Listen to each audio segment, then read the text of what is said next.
Então, nessa aula de hoje, eu falarei sobre por que envelhecemos. Para quem não me conhece, sou o professor Dilon. Essa é a segunda aula do ano de 2021. A primeira aula eu comentei sobre as tendências fitness de 2021. Então, quem quiser dar uma conferida, veja abaixo a última aula. O conteúdo da aula de hoje vai ser epidemiologia do envelhecimento, por que nós envelhecemos e como atenuar o processo do envelhecimento. Primeiramente, eu vou citar aqui alguns dados que são importantes, alguns dados epidemiológicos da Organização Mundial da Saúde. Então, entre o ano de 2000 e 2050, o número de pessoas idosas acima dos 60 anos vai dobrar. Para vocês terem uma ideia, de cada 5 pessoas que você encontrará na rua, uma será idosa no ano de 2050. O que isso significa? Você está andando, caminhando na rua, você encontrou 5 pessoas, uma é idosa. Esse é um fenômeno que a gente chama de envelhecimento populacional global, porque vai acontecer tanto nos países desenvolvidos quanto nos países em desenvolvimento. Alguns países já têm uma expectativa de vida acima dos 80 anos. Um exemplo é o Japão. Outros têm uma expectativa de vida próxima dos 70 anos, como é o caso do Brasil, que é um país em desenvolvimento. Outro dado bem interessante da Organização Mundial da Saúde é a projeção do quantitativo de pessoas idosas, tanto octogenárias no ano de 2050. Olha essa estimativa. No ano de 2050, teremos aproximadamente 426 milhões de pessoas com 80 anos ou mais. A gente chama isso de idoso octogenário. Se ele tiver 90 anos, é o idoso nonagenário. Se ele tiver 100 anos ou mais, é o idoso centenário. Atualmente, olha a quantidade de pessoas, em 2019. Estamos em 2021, então é um dado bem atualizado. Esse crescimento está sendo muito acelerado. E por que as pessoas estão aumentando a expectativa de vida? Primeiramente, melhora do saneamento básico, criação de vacinas, que controlam as doenças infecto-parasitárias, por exemplo. Melhora por exemplo, do atendimento em hospitais, em médicos, já que nós temos mais tecnologia. Todos esses fatores eles podem estar contribuindo. Então, seriam basicamente isso. Avanço da medicina, criação de vacinas, melhora do saneamento básico. Existem outros fatores que também estão associados, mas seriam esses os principais. No Brasil, como eu comentei anteriormente, a expectativa de vida também está aumentando. Isso está acontecendo independentemente da região. Eu sou da região norte, de Belém. Então, atualmente, a expectativa de vida fica próximo dos 72, 73 anos. A projeção para 2060 vai ser de aproximadamente 77 anos. Isso também está acontecendo em outras regiões. Um exemplo aqui é a região sul, que a expectativa de vida vai ser próxima dos 84 anos. Por isso que a gente fala que o envelhecimento populacional é um fenômeno global. Mas a pergunta que vale R$1 milhão é: por que nós envelhecemos? Existem diversos mecanismos aí que são fisiológicos, moleculares, bioquímicos, que estão associados com a senescência da célula. A gente chama isso de senescência celular. Um dos mecanismos é o que a gente chama de fatores epigenéticos. Então, eu vou marcar aqui que vai ficar mais fácil para todo mundo. Dependendo do teu estilo de vida, você pode aumentar a expressão ou silenciar a expressão de determinado gene. Esses processos podem ser chamados de acetilação, de metilação, silenciamento gênico. Então, o teu estilo de vida está muito associado com a tua célula, como é que ela vai se comportar. Se vocês não sabem, cada célula nucleada do nosso corpo, ela tem todo o nosso genoma. Mas dependendo da expressão, pode estar associado com mais envelhecimento ou menos envelhecimento. Então, os fatores epigenéticos são determinantes. Aquilo que você come, a forma como você se exercita, se você é sedentário ou não, se você fuma ou não, se você é obeso, se você tem alguma outra doença com característica inflamatória. Tudo isso é um fator ligado à epigenética.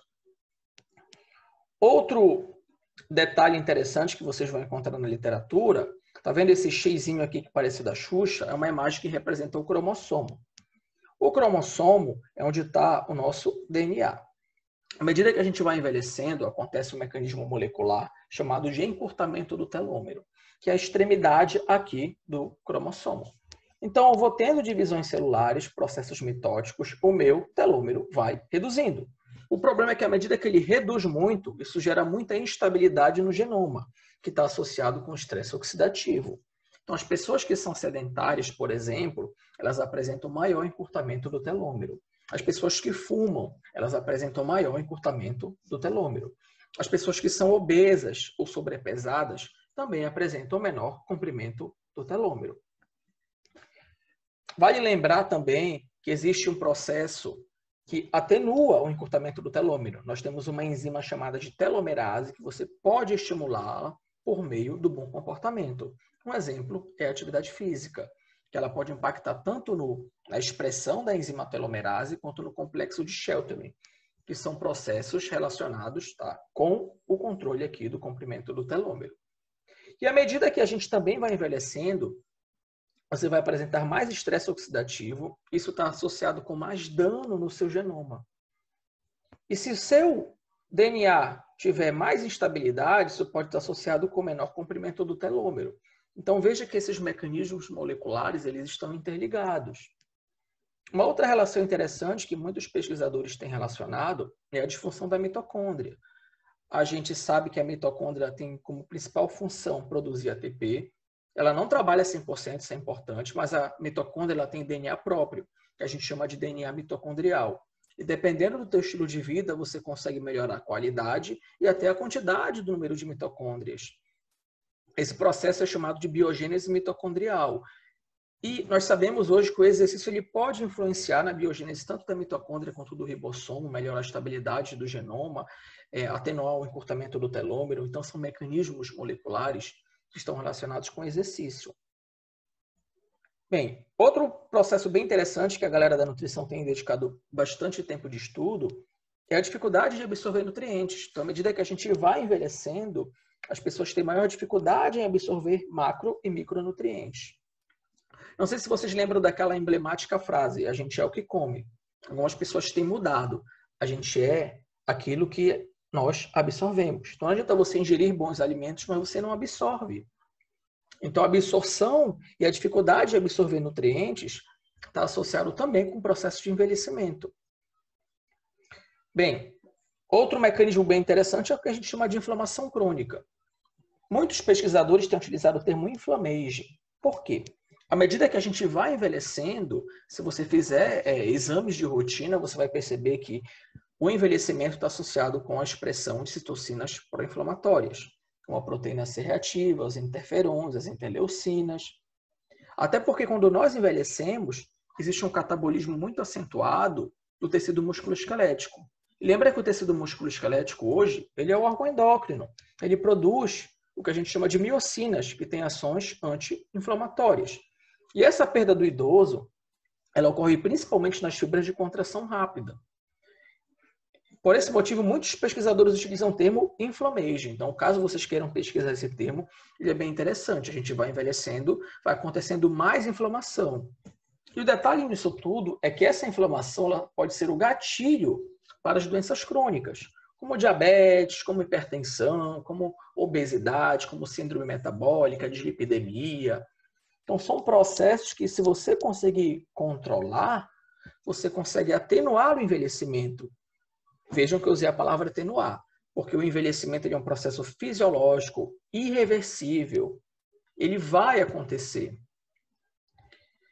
Um outro detalhe bem interessante é que, à medida que a gente envelhece, também a quantidade de produzir e proliferar células-tronco diminui. Quando a gente fala de célula-tronco, as pessoas acabam imaginando, né, sempre um cientista, mas o nosso corpo ele também produz, lá na medula óssea, por exemplo, as células que são responsáveis pelo sistema hematopoético, por exemplo, tanto as células vermelhas, as células brancas, as células do sistema imune. Vocês já devem ter estudado sobre isso. Então, também a nossa quantidade de produzir, proliferar, expressar célula-tronco, ela diminui com o processo do envelhecimento. Então, se nós pudéssemos resumir tudo isso aqui, todos esses processos, é o envelhecimento, que estão relacionados com a senescência celular. Aqui foi um artigo que nós publicamos, é um artigo meta-analítico, que nós comparamos o comprimento do telômero de atletas de alto rendimento e de sedentários. E, para nossa surpresa, nós encontramos uma diferença significativa. Os atletas apresentam maior comprimento do telômero, mesmo sendo um atleta de elite, do que uma pessoa que é sedentária. A gente chama carinhosamente de pangaré. Então, o estilo de vida ele vai influenciar o comprimento do telômero. Lembra que o comprimento do telômero ele é um indicador de idade biológica, hoje considerado um padrão ouro. A diferença entre o atleta e o sedentário ficou entre 5 a 10 anos. Então, é um dado muito forte que já justifica a relevância do exercício, tá, para que você consiga ter mais longevidade, qualidade de vida e saúde. Aí vocês podem perguntar, tudo bem, você falou muito da atividade física, mas existem outros mecanismos aí, outras ideias, outros comportamentos que nós podemos utilizar para atenuar o envelhecimento? Sim. Além da atividade física, temos o controle do sono.